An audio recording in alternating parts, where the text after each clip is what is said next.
Welcome to the Land Your Bet Sports Betting Show. Looking at the NBA on Thursday here. Got 3 games to take a look at. I've got best bets and player prop projections for all 3. Couple bets that I've already placed that I'll share with you as well.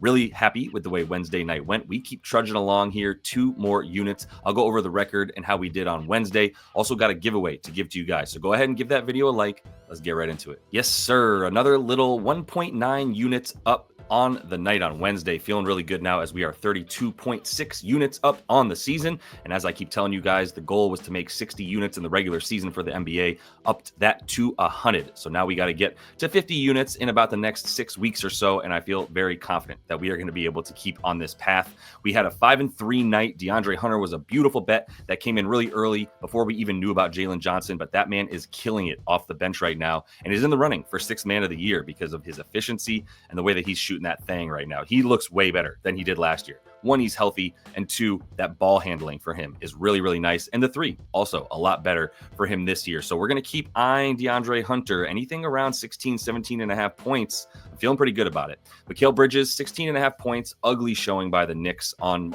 Wednesday in the NBA Cup. They're out and bounced. Trae Young did them dirty. Mikal Bridges managed to get over, and if you had it at 17 and a half points, which I did say was still good, for those of you who could not get it at 16 and a half, we cashed even on the 17 and a half. So good luck there. Jay Kuminga, told you guys he's going to be super important for this team moving forward. So we still have some value that can be found on his props because the books have not caught up to the news that Steve Kerr and company for the Warriors coaching staff, they're going to be getting Jonathan Kuminga a lot more involved. He's going to either be in the starting lineup moving forward for the rest of the season or still coming right off the bench really quickly and getting close to 30 minutes moving forward. So we're going to keep going after him. Buddy Hield was a good look. Another thing I told you guys, if you were on the live show at 5:30 p.m. Eastern on Wednesday, I told you Buddy Hield was likely going to start in this game, and he did start. And as a result, he got 15 points.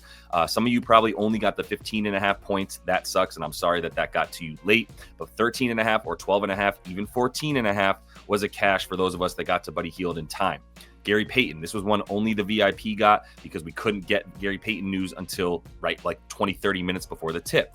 And that was the moment in time where Gary Payton was announced as a starter. And as soon as that happened, I knew it was because they needed him to guard Jalen Green. So he was looking at least 20 to 25 minutes. And when Gary Payton plays 20 to 25 minutes, he's good for about 4 to 5 rebounds. And I knew he'd be closer to 25 in this one because he has to guard Jalen Green. We looked at that stuff through the matchup data and all that. But we'll get into some more of that here for the picks that we have for Thursday. Last 3 that we didn't get right, Mikal Bridges on the 3s, didn't even actually take that many 3s. He got driven off the line, took 5 of them. I wouldn't like that. I thought he was going to take 7, in which case I liked him to get 3 for plus money. That didn't cash. Clint Capella, man, I'm 1-8 in my last 9 unders, and I crushed unders last season. It just hasn't been it for me. I've been able to pinpoint who's going to do well. I have not been able to pinpoint who should sort of go under their props. So I'm going to keep targeting the overs moving forward here for a little bit until I feel like I get the hang of these unders, but I'm kind of moving away from them. Clint Capella had a very big rebounding game. I thought that they would do a better job. The Knicks did not, and they missed a ton of shots. And that led to a lot of rebounds for Capella, but Amin Thompson, last one, should have waited to hear about the Şengün news before I played Amin Thompson when Şengün was ruled in. That was definitely going to impact him, but keep in mind, Amin Thompson was still playing the closing minutes for this Rockets team, and he is trusted to play in those fourth quarter closing minutes moving forward with Ime Udoka. So we might continue to see his minutes stay up at about 25 to 30 minutes moving forward. And if we can guarantee those types of minutes for Amin, then we can feel good about continuing to take some overs. So that's what we had there for Thursday. Like I said, 32.6 units up, 143 and 108 total on the season. Let's get into these bets I got for Thursday. So to celebrate, let's go ahead and give some people access to the VIP. What I need you to do, jump in the comments, give me your best bet of the night from any of the games that are played on Thursday night. Needs to be a bet between plus 100 and minus 120. None of this minus 300 stuff with a guarantee lock that you have and then put that as your best bet. No, got to be between even money and minus 120 odds. And if you give me a best bet that hits tomorrow night on Thursday, I'll take all you, throw you into the raffle, and give 3 of you 1 month of free access to the VIP. And should be clear, it's not just the picks that you're getting in the VIP. It's also access to myself, the VIP cappers that are in there as well, and some help with the sports betting stuff that you're doing here. Maybe trim some of the bad habits that you guys have, add some good ones. Available for one-on-one consultations as well. So that there's a bunch of us that are doing that right now. Got some weeklies with the guys in the VIP. helping them get a little bit better at sports betting. So go ahead and give me your best bet in the comments, and hope to see y'all in the VIP soon. As we get into things here with propsmadness.com, do want to remind you guys, we got the live show every single day, 5:30 p.m. Eastern. You guys bring your bets, jump in the comments, and I'll go ahead and take a look at the stuff you guys want to look at to find some of these best bets before we get into game time. That usually tips, around 7 p.m. Eastern. So hope to see you guys in the live stream on YouTube and Twitter. But let's go ahead and get into this stuff using Props Madness and kick it off with this Raptors and Heat game. Those of you who have been following along at all this season know I don't touch the Heat. I'm on a no Heat diet. I will not be betting on them. Reason being, I don't know what Eric Spoelstra is going to do with his rotations. I don't know if Jimmy Butler is going to try. I don't know much about this team because they are so erratic and I can't trust them. So I don't like betting on or around them. But there's some possible value here with the Raptors. First guy I want to talk about is RJ Barrett, though, and I kind of want to heed caution here because I understand that Scotty Barnes is out, which sucks because we all enjoyed betting on Scotty. And also, we know Emmanuel Quickley is not going to play in this game once again. But that doesn't make me feel comfortable to just go right to RJ Barrett. Now, I know on the season, without those two dudes, you can see I took them out here, filtered them out. Scotty Barnes out, Emmanuel Quickley out. So let's take them out and show the games that RJ Barrett played without those guys. And without those guys, he's played 9 games and gone over in 5 of them, averaging 25 a game, right at about where this prop is. And I do expect it to be at about 24.5 by the time that most of you are probably watching this video. The thing about this matchup is it's a bad matchup, even if RJ Barrett had other weapons around him that could draw the defense away from him, but they don't, right? At this point, it's really RJ Barrett, whatever form of Grady Dick he's going to get, Jakob Poeltl, Ochai Agbaji, and a few others, very few others. With that in mind, the Miami Heat can really key in on RJ Barrett, and he's already not the type of player that you really want to take an over against the Miami Heat. Normally, he's shooting a lot of stuff from the transition, a good amount from the spot up, and then some of it from the pick and roll ball handler. If he was playing alongside a guy like Scotty Barnes or Emmanuel Quickley, he'd be doing a lot more spot up, right? Catch and shoot stuff, waiting for the ball to come his way from the ball handlers like Scotty and like IQ. But neither of them are playing. So he's going to be the guy who's asked to be the pick and roll ball handler and do a lot more of the playmaking duties. Maybe alongside Davion Mitchell, we see a bit more of him as well, and I get that. But he's still not going to be spotting up. He's going to be on ball a lot tomorrow, and that is not the type of player that you want to take for the Miami Heat in terms of going over. They play a ton of ball pressure, force the ball out of the point guard's hands or the playmaker's hands, whatever you want to call him, and force him to pass more than they shoot. So what we need to do right now is bring up Fantasy Labs, which I've shown you guys a couple times now.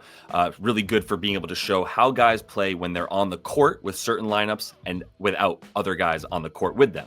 So what I do here is go to Toronto Raptors so I can select the Raptors and then choose the guys that are going to be in the game tomorrow alongside RJ and put them on court. So I put Ochai on court, Jakob Poeltl, Grady Dick, and RJ as well, so that we have all 4 of those dudes and hit select players. Now I want to make sure that I have Scotty Barnes off court and that I have IQ as well off court because neither of those dudes will be playing tomorrow. So how do these dudes who are going to be playing tomorrow for the Raptors fare overall when they play with the lineups that they're going to see tomorrow? So for someone, let's filter this to the most minutes. If you look at Grady Dick in 169 minutes, nice. Dick is looking at 17 points per 36 minutes, right? So when he plays about 36 minutes overall with these dudes, he's looking at about 17 points per 36 minutes. Not that great and not that much better than the 15.5 that he has there. But we're starting with RJ. That was just an example. RJ's looking at about 22 shots per 36 minutes in that situation and then 27.8 points per 36. And I certainly expect him to play 36 to 40 tomorrow night. So with that said, if you put this in a vacuum, it makes sense that RJ Barrett is the guy to target for points. But because of the matchup, it just takes away so much of that value that I would see with RJ because I do think the Heat are going to be able to key in on him and force the ball out of his hands. Maybe you consider the assists. I think I actually do like that play a lot more. You can see he's averaging 7.6 per game without Scotty and Emmanuel Quickley. If you put him back over here and you look at the minutes, he's looking at about, where are the assists at? About 7 assists per 36 minutes. And once again, I strongly believe he's going to play at least 36, probably close to 40 minutes in this game versus the Heat, if it's at all close, especially, right? In that case, I prefer the assists and probably even the rebounds where he's looking at about like 7.5 boards per 36 with this lineup here. If you look at his rebounds for tomorrow, beatable number at 6.5. The assists also very beatable at 5.5. So I think that's going to be the play for RJ is the assists, not the points tomorrow if you wanted to bet an over. If we pull up Dick here on the props madness tool here, you can see he's at 15.5 points. Going to be going up for sure. We got 16.5 on some books right now already. And you would think this is the perfect dude to score against this Miami Heat team. He scores most of his stuff off the spot up, right? Third most points per game that the Heat are allowing off the spot up play type. And that's what Grady Dick is known as, a shooter who catches and shoots. Thing is there's a couple things. One, once again, similar to RJ Barrett, they can key in on him. He is the second best offensive player on this team, at least skill-wise. You've also got Jakob Poeltl down low and a bit of Ochai Agbaji, but this dude's a better pure scorer than both those guys, obviously. So that does mean the Heat can take him out of the game and they can take RJ Barrett out of the game, at least scoring-wise. The other thing is when Grady Dick is in these situations where he's playing without Scotty Barnes, without Emmanuel Quickley, and he's a lot more of a focal point of the offense for the Raptors, he's doing a lot more pull-up shooting. So here I have the NBA stats page, and I can go to the players' data, pull-up tracking data, and then go to pull-up shooting and see who is doing the pull-up shooting for this team. And after the first two dudes who are going to be out, Emmanuel Quickley and Scotty Barnes, Grady Dick is taking the third most pull-up shots on the team. I think he and RJ are going to be forced to take pull-ups a lot tomorrow, and I don't think that either of them are going to have that much success against a Heat team that does a very, very good job at limiting pull-up shots because they guard the pick-and-roll ball handler so well. And you can find that super easily. If you go to teams and you go to opponent shooting, you can pull up general. I know this is a little tricky, but go ahead and just rewatch the video and play it back for a minute to find it out. Change it from overall to pull-ups. And now I'm looking at how teams defend against pull-up shooting. If I look at the frequency with which the Miami Heat are allowing teams to even take pull-up shots against them, it's not very often. It's about 25% of the time. As far as the makes go, they're near the top of the league, right? They are going to be about sixth best, limiting makes off of the pull-up shot. And that is the shot that I believe Grady Dick and RJ Barrett are going to be forced to do. And it all makes sense. If you're the pick and roll ball handler and you're getting a lot of points, you're taking a lot of pull-up shots. But if you're not able to get that pull-up shot off the pick and roll as the primary ball handler, you're not going to do well against the Miami Heat. And that would be my fear for taking any kind of over for Grady Dick. Pulling up Jakob Poeltl real quick. I think points and rebounds are pretty good play for him. I'm going back here to show you what happens when Jakob Poeltl plays with Dick, Agbaji, and RJ Barrett, the guys that you can feel confident he's going to be playing alongside. In those situations, we're looking at about 13 boards per 36 and about 20 points. And he's at about 14 and 11 right now, right? His points are at 14 and a half. His rebounds are 11 and a half. I know the Heat are good, but interestingly, the Heat are not good at limiting center rebounds, which is really odd. So I'm pulling up FanDuel Fantasy Pros to show you that. If I show you how the Heat, this shows you team defense versus positions and how they limit the opposing position that we're looking at. So in this case, center. How do they limit centers? They don't actually. They give up the 6th most rebounds to the center position, which is kind of odd because if we actually pull up 2023, they were much better at limiting center rebounds. If we go to centers in 23 and we look at boards, they were in the top 10 limiting rebounds to centers. So a lot is weird and wonky with the Miami Heat this year. It's another reason that I just completely stay away from them. But if I was going to take Poeltl, I'm not really scared of the rebounds more than anything. We might actually see this get bumped down even maybe to around 10 and a half. And if this gets down to 10 and a half, I absolutely love that for Poeltl, who, when you take out Scotty Barnes and Emmanuel Quickley this season, is very, very active, both in the rebounding, as he always is, but also in the offense, averaging 21 points per game, about 5 more in the games that he's played without Scotty and Quickley. So I think the PR is going to be a look for me, but the stats seem to, or the lines seem to be pushing down right now for Jakob Poeltl's stats. So I'm going to wait to see if we can get an even juicier number to go over for him. I actually have looks for all 4 dudes who actually have bets available right now for the Raptors. RJ Barrett's a stay away on the points. I like the dimes. Grady Dick is actually just a full stay away. Jakob Poeltl, waiting to see if I can get 10 and a half boards. And then Ochai Agbaji. The play here for Ochai is so obvious. It's threes. If you are going to play Ochai Agbaji, do not take the points by themselves. He's shooting threes in these situations. I don't like the points for him when he plays in this lineup. So going back to my Fantasy Labs data here, if I pull up Ochai right here, I can see he's averaging 2 made threes per 36 when he plays alongside these other 3 guys. But he's only averaging 12 points per game. So he's getting 6 points off of non-threes and 6 points off of threes. And I'm looking at like plus 140 for him to hit the threes right now and to make 2 of them. You get over 1.5. The reason that I like this, in addition to the fact that he's taking a few more threes, about 5 to 6 when he's playing without Scotty Barnes and Emmanuel Quickley. You can actually see how many he's pulling here. It's about 5, right, in these situations per 36 minutes. But look at where he's shooting from. He's taking almost 40% of his shots. I'm sorry, he's making 40% of his points from the corner 3 shot.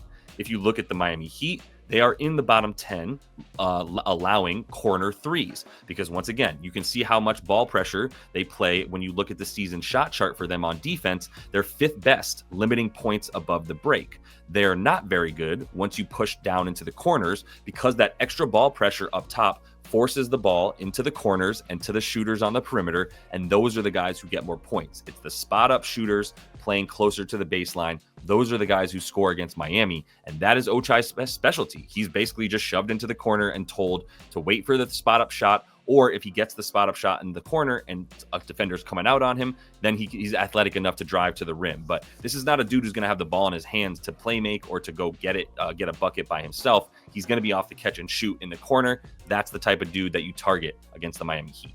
I don't have much for the Celtics and Pistons because Jason Tatum is questionable, and he's a freaking sun in the solar system, right? Everything revolves so much around him. I can't possibly know how to bet on other guys if I don't know if Jason Tatum is playing. That's too important.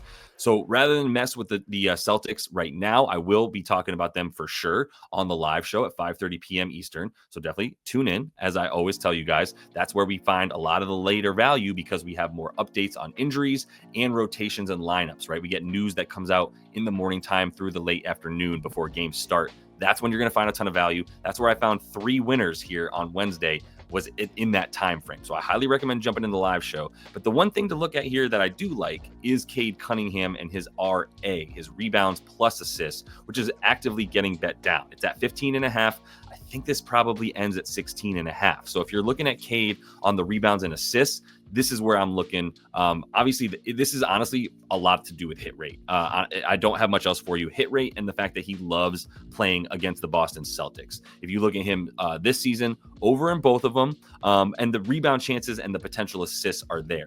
Those are the volume stats that you want to base your bets on when you're talking about rebounds and assists. You want to know what's the volume, and that the volume for rebounds is how many rebound chances did he get.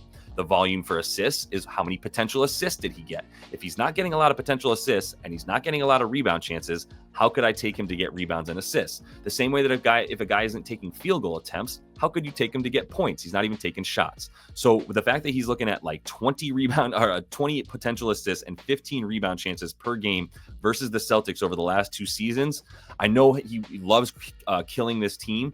So I just think you stick with the RA. The points would be good, but they will key in on him and try to force the ball out of his hands. I think he'll have a good amount of success. It won't be through efficiency. It'll just be through sheer volume for Cade Cunningham. All right, last couple of looks that I have here are from the Kangs and the Pellies. And the look that I have here really is not awesome. I don't feel confident in anything yet. I'm actually heeding a little bit of caution. I like Brandon Boston Jr. We don't have a full line on most books. If you have Pinnacle or Fliff, 10.5 is a beatable line. I think this probably goes up a bit because I like the way that Brandon Boston is going to be involved in this game. If you look at last game versus the Spurs, when they were definitely trying to win, 28 minutes, 17 points, and 12 shots. Now, he did shoot a really good percentage. 60% from 3 is not something you expect him to keep doing. But I think the volume stays high for him alongside CJ McCollum and DeJounte Murray. Problem is that when he's playing with those guys as well, it's tough to really find shots for him, right? So he would be who I'd be looking at because of how much he does spot up. And against the Kings, you want to take spot up shooters. This is the dead last defense in spot up allowed because they also pressure the crap out of the ball. They run some traps at times, and that leaves the shooters open. So Boston, even a guy like Trey Murphy or Herb Jones, those are the guys I'm targeting a little bit more against the Kings, who, if you look at their shot chart, they're also terrible limiting stuff in the corners. Very similar to Miami's defense, to be honest with you. A lot of high ball pressure, not a lot of off-ball pressure on the shooters. So guys like Herb Jones, Trey Murphy, Brandon Boston Jr., those are the guys that I'm targeting in this one.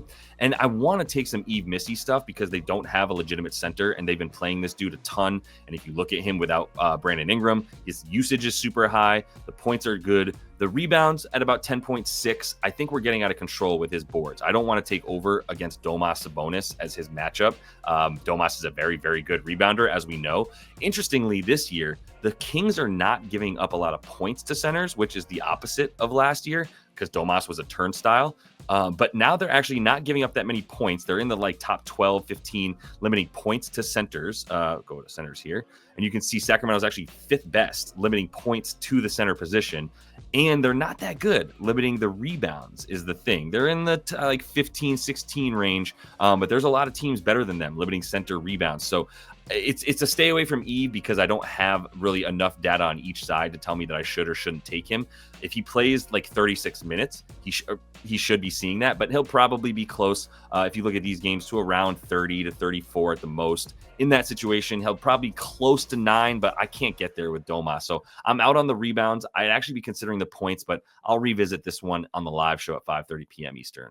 All right, last reminder to go ahead and comment with your best bet from tonight on Thursday. Bet between even money and -120. I don't want any of this -500 money line crap. So give me one of those in the comments. And if you do get that right, I will throw you in the raffle to get a free month in the VIP as we trug along here, baby, up 32.5 units. So we will keep it moving here. Hope to see y'all on the live stream, 5:30 p.m. Eastern. And until I do, happy betting.